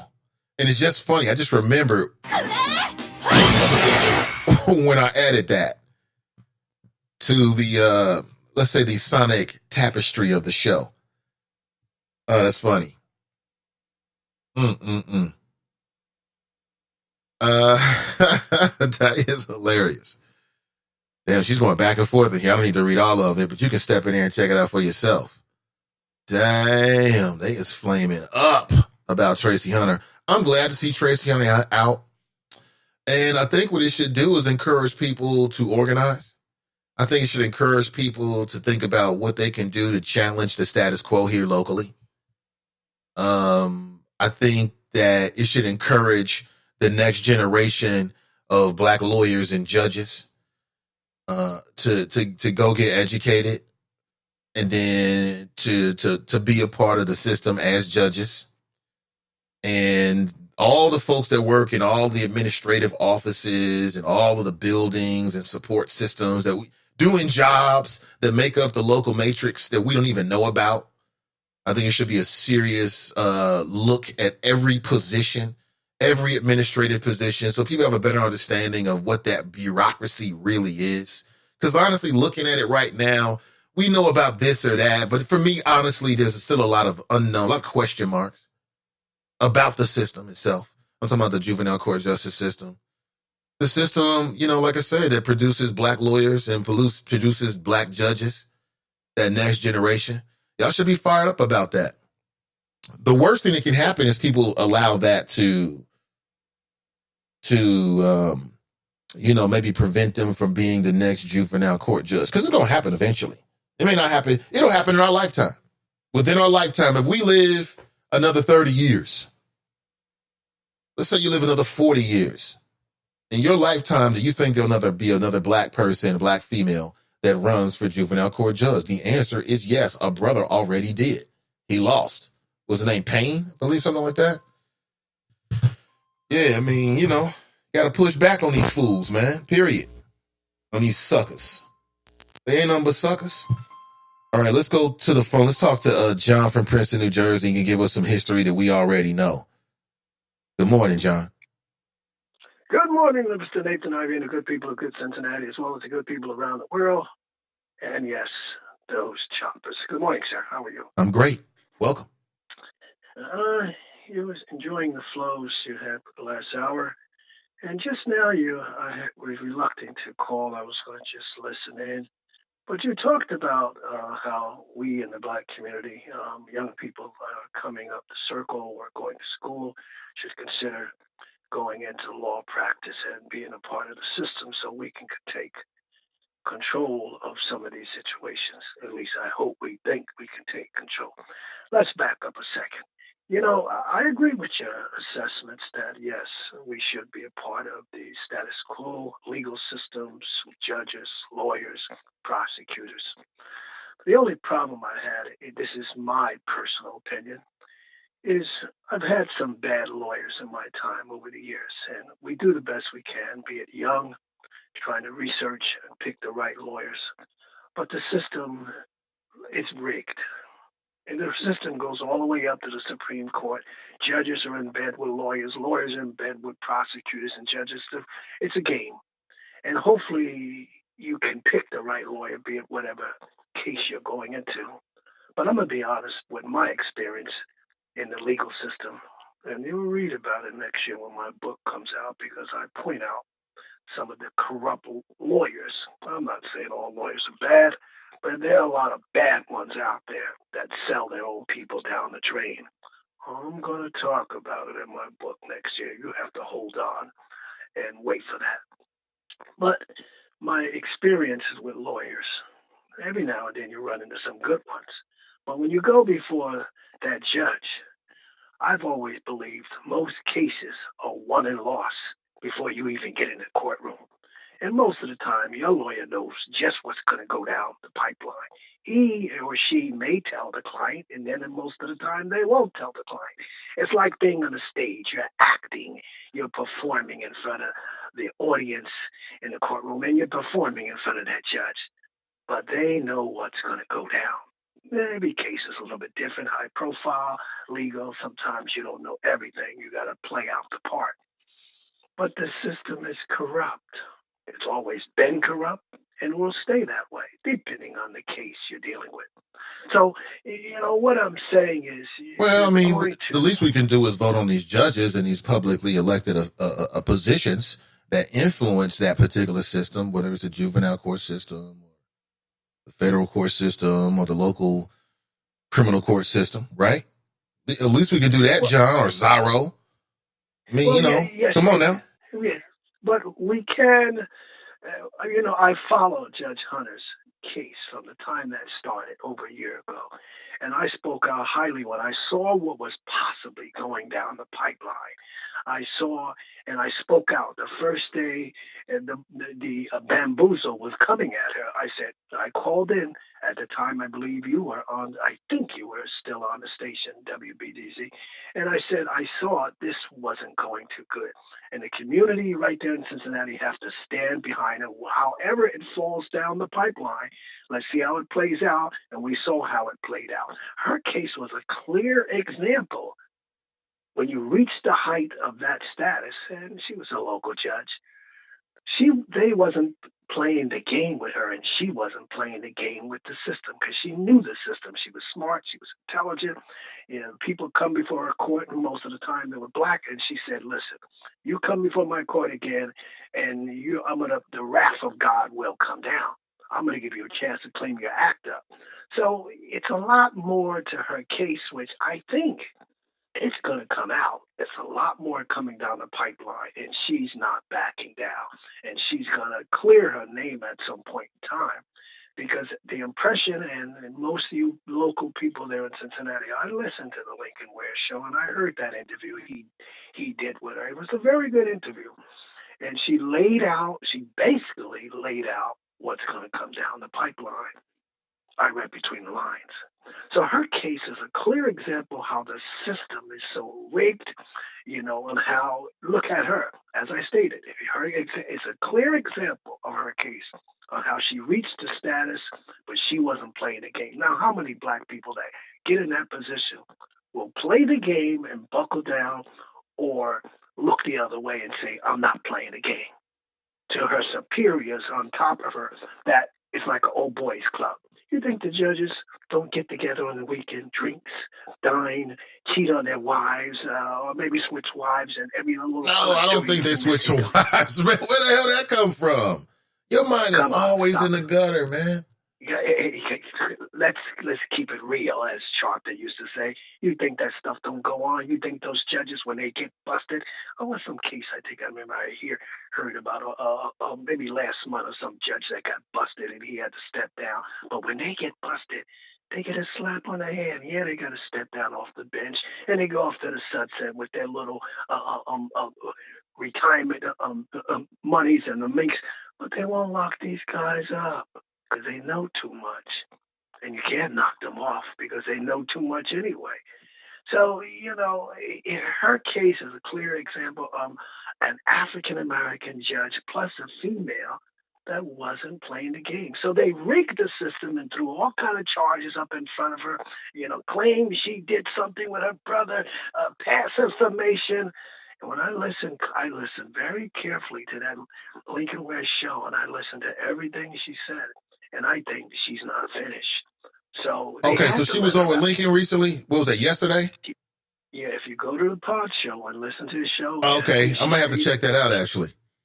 She stayed on, I think, for almost a good hour. It was a very good interview, and she. Oh, I'm sure it was. Props to Lincoln. She laid out what she's going to I'm sure she's not going to tip the hand too much because be it she writes a book or she runs for something I think she's interested in clearing her name. And no, you're not. She don't need to clear her name. My name. I can't say that. I mean, I know that there are some professional, like if she could clear her name of all the charges, that means that she could basically get back and do, her profession. So I don't know if that's a path to that or not. I don't know enough about the details. That's quite interesting. Well, Very interesting. I don't know what she didn't sign now what they wanted her to do. She could have got out of there a couple of weeks ago, but she wasn't playing that game. So she decided, no, I'm not signing this document that you put in front of me. And it's all lies claiming I did X, Y, and Z, and I know I didn't do it. So she stayed in there anyway. So I think there was pressure on whoever the judge that oversees her case. It was pressure by community leaders, Bishop Hiller, and a lot of people put pressure on the system. You better get her out of there. Because she dies in there, she's losing weight, she's not eating. She dies in there, that city may turn upside down. And I stated a year ago when I saw what was going on the radio, we need to protect her because something is not right with her case. And she held to her guns and wasn't buckling in, and I'm glad the community there did back her and stay behind her. And it's not over. I think that's not over. So I'm hoping, Mr. Nathan Ivy, you can get her on the airway. I don't know how much she's going to talk, if she's going to go after her attackers. I don't know how much she's going to say, but they're monitoring her. And then when she had threats in the precinct, I mean, I followed it. It was interesting how she stuck to her guns. But let's get back to the question at hand. It is how many of us, when we get those legal lawyer's license, how many of us that we reach the high pedestal of our careers, are we going to play the game? Or are we going to look over our shoulder and say, sorry, brother and sister, I can't help you. Tell the truth. Now, I'll give you another clear case, and then I'll let you go. I had a lawyer I was dealing with, so I won't get into too much of the details because this is going to be in the book. But this lawyer, for 7 years, he knew I had a lawsuit. I documented everything. I covered my butt. I dot my lines, crossed the T's, took notes of everything, and I photographed and I recorded my superiors because I knew what was coming down the line. I just had to hang in there and stick with it. Did I get the support from the local organizations? No, I knew I wasn't going to get them. I didn't bother them. I dealt with it on my own. But I grabbed a handkerchief-wearing black lawyer that could have told me the truth and said, listen, we got to go before the state court. See, it's a lot more. You grabbed him. Well, no, I was referred to him by somebody. I had a choice with 3 lawyers, 3 black attorneys. And after interviewing 3, I picked him. Okay. And little did I know, he told me I had a case, and he knew I had the goods on this corporation. So what happened? Long story short. In order. Long story short, when it came down to it, just before the final judge had to send it up to the next judge, he sat there in court and sold me out. I saw it coming down the pipeline because the way he was acting just before we went into court, I could see this guy is not going to represent me. I'm going to have to deal with this on my own. So I prepared myself for it. He sold me down the road. And that's what you see with some of these lawyers. I'm not saying all black lawyers but a lot of them will sell you out unless you do your research and realize hopefully they will tell you the truth and tell you what's going on. Are you saying lawyers in general or black lawyers specifically? Black lawyers, some. I'm not saying all black lawyers, but sometimes all I'm saying is to the public, you better do your research on who you're hiring to represent you. And even if you do your damn research, it's not no guarantee when you get into that courtroom. If you don't monitor what that lawyer is doing and what the judge and everybody is in that system, you can be sold down the drain. And that's what he did. Do your research. That's smart. Do your research. But once again, it's nothing guaranteed because the whole system from the Supreme Court all the way down to your local judge, 90% of the time is rigged. And Judge Hunter saw it first, and she saw it firsthand. But she was smart enough to know her. She knew her law. She knew the law. And that's the thing they couldn't get her. She was smart enough and knew the system. They wanted to get rid of her. And they were doing everything humanly possible to get rid of her, and they couldn't. But they knew if she died in that courtroom, all hell might break out in that city. Is that what she said? No, she didn't say it. I read between the lines. I saw was possibly if they kept her in there, what was going on, because Bishop Hiller was stating he went in there to visit her. He could see she was losing weight. She wasn't eating right, and she even stated in the interview with Lincoln that she wasn't eating that food in there. She said the food was horrible. She wasn't eating it. And then the way those prison guards were treating her, it was a good interview. You got to go to that interview that Lincoln Ware did. She said they were treating her horrible. Even some of the prisoners in there saw the way she was being treated, and they were backing her 100%. And even some of the prisoners were saying Fame was wrong to people. That the system was wrong. So, you got some of our people that are bought and sold, handkerchief, drinking the Kool-Aid. Wait till my book come out. I'm going to tell it all. Oh, can't wait. This damn book. All right, man. I'm not holding back anything. Good, man. No, I'm listening to you, and I heard you mention, that our people, yes, should be in the system. Yeah, I agree with that. All I'm stating is to people, you better do your research when you hire a lawyer. And hopefully that lawyer, he or she, will tell you the real deal. And not just fluff it over because they want their third. I'll leave it like that. Have a nice day. Okay, Pamela, you can get out of the shower now. Have a nice day. I just want to rack on just because the very end. That man is so, it's just so difficult. It really is. Every day.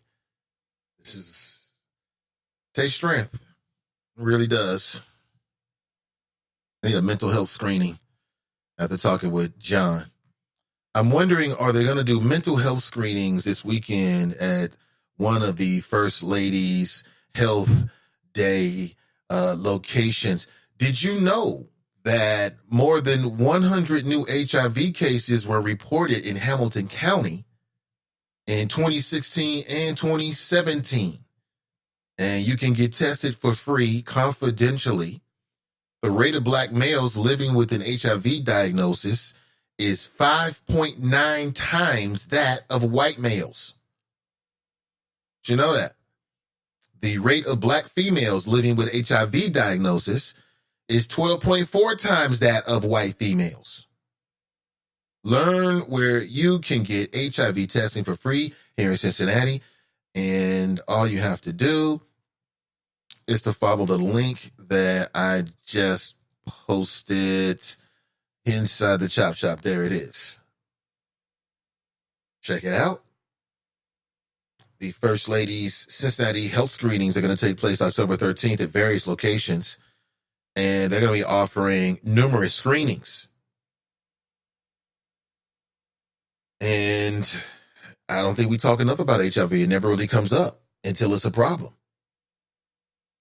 I think that the difference in those numbers between black and white, I want to say, is education. So if this information is not right for you right now, file it away. Because maybe, between now and then, you may think of somebody who you might want to share it with, or you might want to step out. Every single year, hundreds of people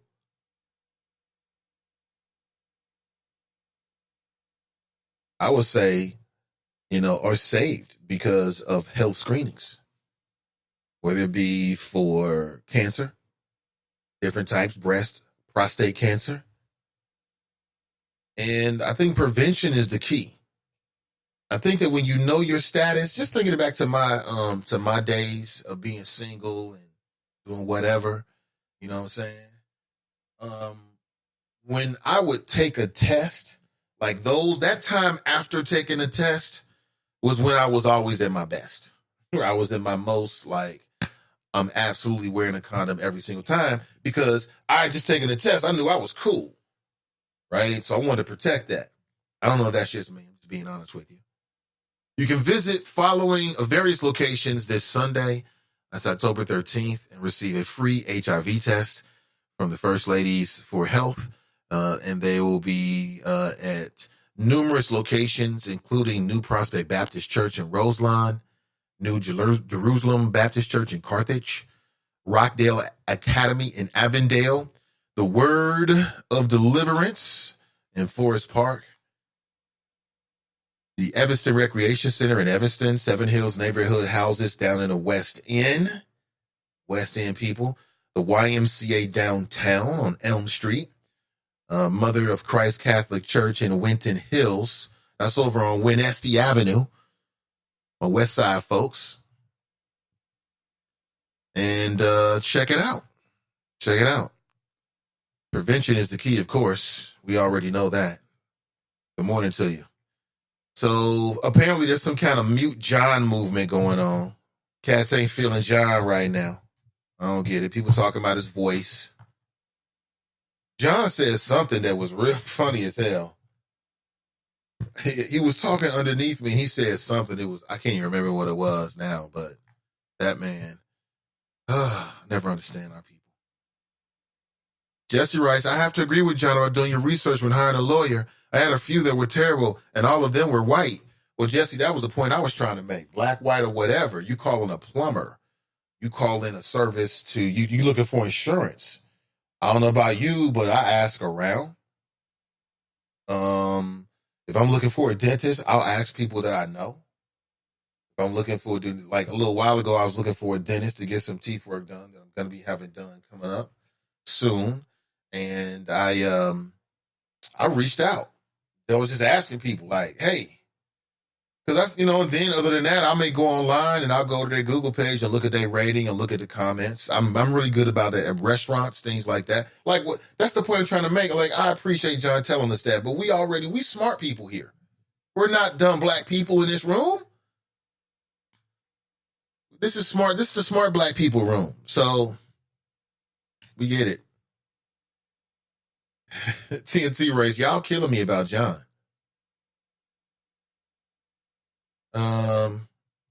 Drop writes, Russia, if you're listening, hang up on Zorro. See, there you go. Cam's got a new crusade, huh? He says, hashtag mute John, a.k.a. Zorro. Is that right? Y'all are hilarious. Mike writes, why was Lincoln asking her all those personal questions about jail? Like, what was it like to undress in jail? WTF? See, I missed it. Nobody sent me a link. Nobody said anything. Y'all wrong. I'm working backwards here. TNT writes, Kevin Aldridge from the Inquirer emailed me last night to ask if I wanted an update, my open letter to the judge to reflect the current commentary. I was like, sure. Okay, great. Tight. That's tight. Going backwards here. Cynthia writes, we're going to make him a one-term president, said by Mitch McConnell. Right. Remember that night in Chicago? Oprah was there. It was the first black modern-day family and a young Michelle Obama, young Obama, young kids, Sasha, Malia. They walked on that stage at the very same time on Fox News. Mitch McConnell was having a press conference. And that's what he said at the same time. That's what kills me, man. Like, when Obama was in office, the Republicans were anybody but. Anything Obama said, it was the opposite. It didn't matter. It didn't matter. If Obama was like, clean water for the kids, Republicans was like, who you think you talking to, you uppity-ass Negroes? That's how they reacted to him. I remember it. I watched it. I broke it down. I talked about it, and I'm not going to lie about it. Drop. It didn't matter what Obama did, man. Obama could have said, you know what? We need clean air and water. And the Republicans would say, that sounds like socialism. They still run around here talking about socialism. That's just some fancy anti-intellectual way to allow these titans of industry to pollute our communities and get away with it. Oh, socialism. I watched that video. What is it called? I think it's probably a political action committee or some kind of civic engagement group or something like that, but it's called Turning Point USA. Now, Candace Owens, she works for that group. It was started by some dude, and I don't even know who it is. I can kind of see an image of him. I remember seeing the photographs of him. And what they're doing is, these are the people behind Brexit, black exit of the Democrat Party. These are the people behind that display that we saw recently where Donald Trump was standing in front of all those young black conservatives. And that's when he said, black people, they built this country. And he said some other things. You know what I'm talking about? It's out there. It's out there. It's out there. You know what I'm saying? And I went back to their website. I was just kind of looking at it, and they had a whole lot of anti-socialism on there and all this kind of stuff. That sounded dumb as hell, knowing damn well they got raised off Big Mama and her Social Security. Damn well. If Big Mama gave birth to your mama, and she was able to do that because she had that Social Security check coming in. Now you want to get all uppity talking about something you ain't for socialism. People can be so misled so easily. Very easily, man. I can't let my people go out like that. The damn shame. Maybe I can find an audio clip for you because I was just watching it yesterday. It was quite interesting, man. I think it's like the Young Black Leadership, something like that, council. And they're all like young black Republicans, and they could tell they were so proud to be standing there. It's called the Young Black Leadership Summit of 2019. This was started by Turning Point USA. Let me see if I can get some clips here. He was at the Young Black, and they got the young sister, look like a young Beyonce, was standing right next to him. Let's see what I got here. I might have a little audio, of course. Thunderous, think of that thunderous applause. Think about that.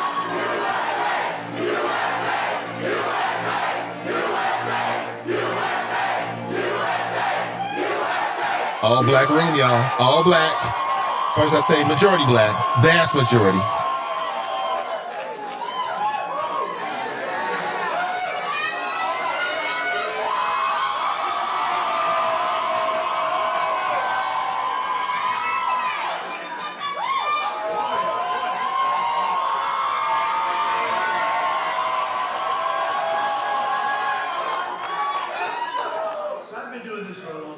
That is the loudest I've ever heard.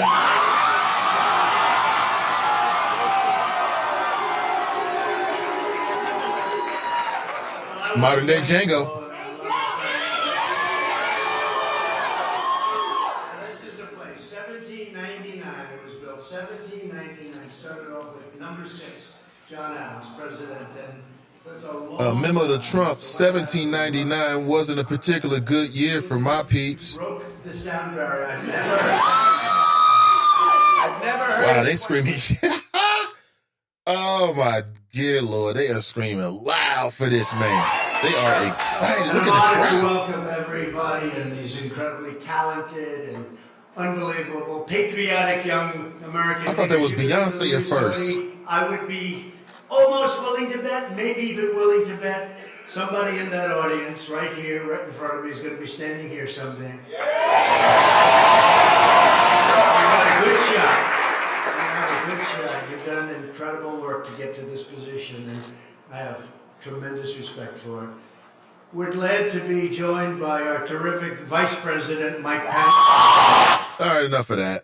I mean, I definitely don't want to hear from damn Mike Pence. I said we have to wait for him or her. But this guy has a following like very few people. That's a little bit of Trump, man. He is appealing to me. Like I told you, Dropper said it to you. He's right. He's looking at this right here. Because the Republicans love this. And again, if these young people can articulate why they feel this way, and they might have some really good, sound reasons. The media is attacking him, but when they attack him, they are attacking us. Because he is out here fighting for us. And they are harassing you, Mr. President, so they are harassing me. I want to say one more thing here. A while back, President Trump. That's way too close to we's both sick, boss. We's both sick. You sick? I'm sick. What the? Now, either it's two ways of looking at it. It's two ways of looking at it. I'm going to be honest with you. I'm not sure who this young brother is, but he seems to be somehow connected with this because he's saying, like, you know, these possesses wees and stuff like that. So let's say he's the leader of this group or he's a representative of the group. And he's saying, he's saying it's two ways of looking at it. Either he is a Kool-Aid drinker or he's a Jedi Knight. Is either way. And he's employing Jedi mind tricks on Donald Trump, which all you got to do is, when flattery is your soft point, I mean, anybody can dupe you, right? All you got to do is say some kind words. The media is attacking you. And when they attacking you, they attacking me. And when you attack me, you attacking us. You know? And you should have saw it. You know, Donald Trump, he reached out and touched him. He's like, oh, thank you. Because that's what Donald Trump, if you know anything about, I think we've been in office enough to know, to kind of get a sense of his psychological profile. That's the kind of shit that really, you know, makes him feel like a real man. Makes him feel like a big shot. Makes him feel like he's a president, like he's a smart guy. And if that's your weakness, anybody's going to get you. But let's go back to this. Said when he was talking to the black community, if you vote for me, what do you have to lose? Because the do-nothing Democrats have done nothing for the black community. 2020 is around the corner, and we have a lot to lose now because President Donald J. Trump has done so much for the black community. Thank you, President Trump. Well, let's stop right there. To all my Democrat fans, you got to understand, there's a lot of truth to what the brother just said. If you go down along if you line people up and ask them how they feel about the Democrat Party in the African American community, you're going to get one overarching against people can give you a lot of different reasons and explanations and things like that, but there's going to be one constant thread among all of them. You haven't done enough. And when you ain't done enough, that the do-nothing Democrats is like it's a shorter step to that. So y'all got to deal with that. Simple as that.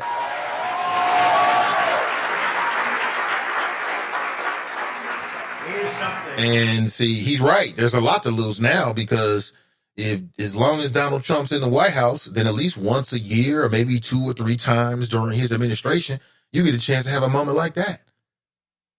And get close to the president. Be on TV with the president. President knows who I am. Take a picture with the president. He might even tweet about you. Tweet about your organization. So now they got a vested interest in making sure Donald gets another 4 years. And if they got to say do nothing Democrats, which, I mean, if that's a stereotype, then maybe it's an element. There's a lot of elements of truth to it. It is what it is. But that's very, very interesting. And I'm telling you that there's going to be a growing movement of that. 2020 is going to be quite interesting. Very interesting in 2020. Jared writes, Amber lied, period. Mason Marler writes, Nate on one this morning. Mike writes, Tammy the Mammy and the Dallas police chief are both Deltas and friends, and Judge Mammy is considered to be soft on cops. Mason Marler writes, you got 12 more minutes, Nate, no cussing. See, that would be 8:30, but we was going to 9:30 is the cussing zone. Pam writes, good morning, all. Magnanimous King writes, good morning, Nate and the Choppers. I'm going way back.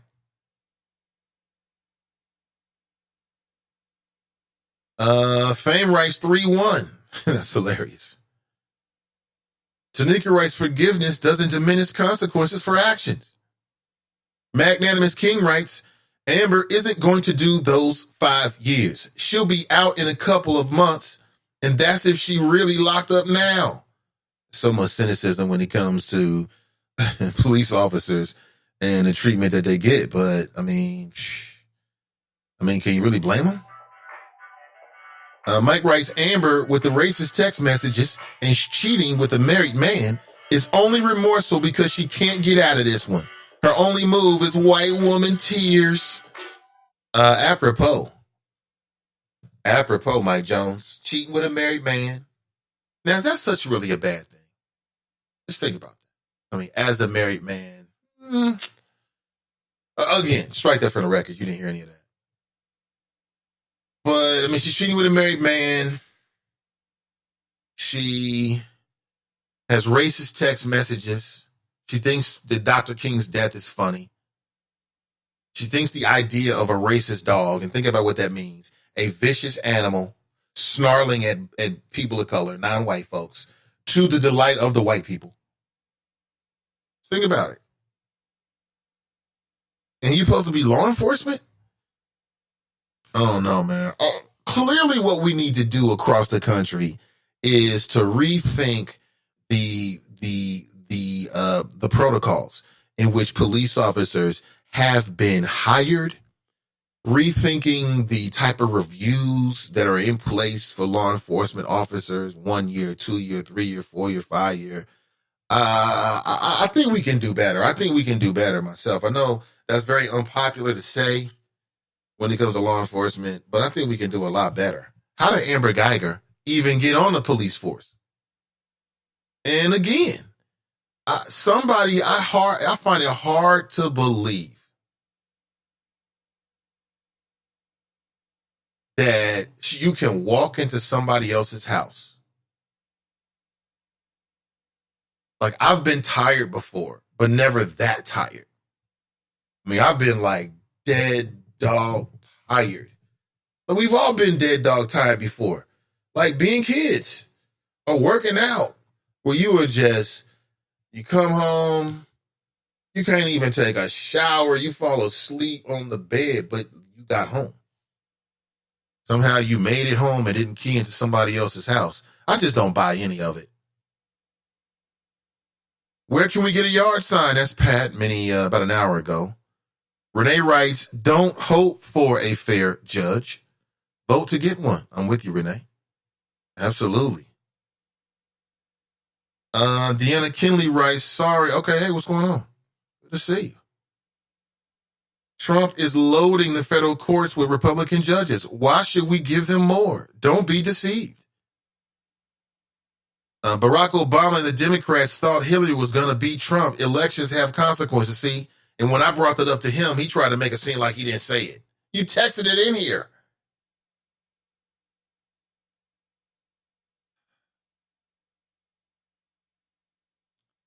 This man. Looks like a couple people are going to be in touch for yard signs. That's great. Yeah. Tony writes, morning, Nate. I will have to get in on the next concealed carry class. Still mending my foot surgery. Y'all understand? Let's see. Mason Muller writes, actually, Obama didn't leave the judge spots open. Mitch McConnell and the Republican Senate refused to bring Obama judges up for a vote, just like they held up the Supreme Court nominee Merrick Garland. Drop his line again and got caught. I mean, I don't catch him every time, but every once in a while I catch him. He just keeps coming back with it, man. I mean, and listen, I appreciate the love. Pamela writes, morning all, I'm just in to hear Drop's fictions and attacking black people and sucking up to Nate. I wouldn't say sucking up. I would say there's an admiration for my flows. That's what I would say. But good morning to you, Pam. Pam coming in throwing haymakers. And did you hear? I'm just stirring the pot now, Pam. Did you hear? Let me see. Did you hear what John said? See? He just going to keep stirring the pot. Sorintha writes, I think Drop's aluminum foil hat is made from the Dollar Tree aluminum foil and not Reynolds wrap. Where's Reynolds? So it's not really working, right? Oh, that is hilarious. That is hilarious right there. Let me see if I can get some ABs going. Quite funny. Quite funny. Appreciate the chuckles this morning. I love a good chuckle. Great having you with. No, not yet. Mason Muller writes, this fool just destroyed this argument by mentioning federal judges. He's like Trump on the tarmac. Give him enough time and Drop will bury himself in lies. Hashtag got him. Oh, man. He is a funny guy, though. I appreciate it. Did Nate get a new track phone? I don't think so. Hope not. Hope not. All right, let me catch up here. Let me see. John Hunter's response to Dieter's attempt to be the great white hope had me talking back to the radio like, you damn right. Mason Muller writes, John tried to sue Viagra. You are hilarious. Why are you going there, man? John, what does John say? Something about, oh, you know, they trading wives back there. You know, they all swingers. I'm like, really? What movie did you watching? Oh, man. John thinks that all the judges are trading and sharing behind closed doors because they judges. Is that what's going on? How do you know this, John? Oh, man. Deuce Bigelow. John Deuce Bigelow from Princeton, New Jersey. Doesn't really work. All right, see. Cam writes, hide your wife and children when John comes to town. Yeah. Tony writes, I envision John resembling a black Mr. Magoo. No, he looks more like Mr. Burns from The Simpsons. Mr. Burns from The Simpsons, I'm telling you. TNT writes, there is a lot of white teachers who are conveying their conservative political views on students who are still developing their opinions on society. I remember my child middle school telling the students that no one can celebrate or mention Barack Obama's presidency when he won, or they would be written up. I was like, WTF? Isn't this a historical moment in history? Oh, me and that teacher would have had a problem. I know y'all had problems.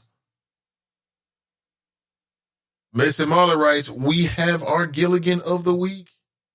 See, y'all can be so unkind. So unkind. TNT writes, can I manage one of your Trump Towers, boss? No, I don't trust the blacks to handle money. Sorry. So said the orange man with the leaf-thin lips. Leaf-thin? Yeah, that's pretty thin. That's pretty thin.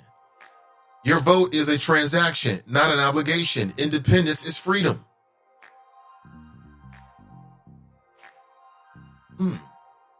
Really? Yeah. Thank you for being here this morning. I really appreciate you. I've had a great time.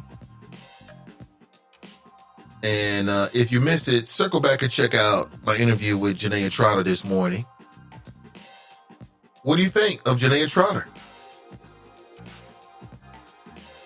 And put this in your calendar.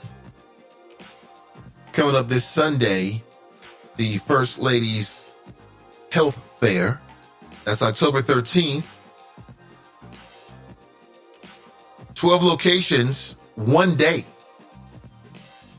And I put a link inside the Chop Shop and on my Facebook page, on my social media. Check it out for yourself. They're going to be doing free screenings, free health screenings for you and your family.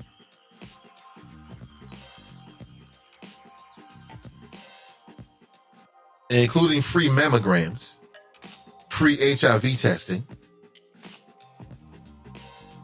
Also, I'll say it again, CCW opportunity coming up this Sunday. And the location is going to be out on Mack Road in Fairfield, Ohio. We're all going to meet up about 8:15 a.m. and get certified for CCW. If you're interested, let me know. The cost will be $90. And then we'll take a partial payment, which will be half of that, $45 to hold your spot. And they're willing to take the other half the day of. That's this Sunday. I would rather have it and not need it than need it and not have it. That's just me. But you'll have to make your own decision. All right. Thank you for being here. And I'll be back with you bright and early tomorrow morning at 8 a.m. Got a couple of interviews scheduled that I'll be sharing with you. So watch me on social media, follow the stream, and we'll catch up real soon. Have a great day. I'm out.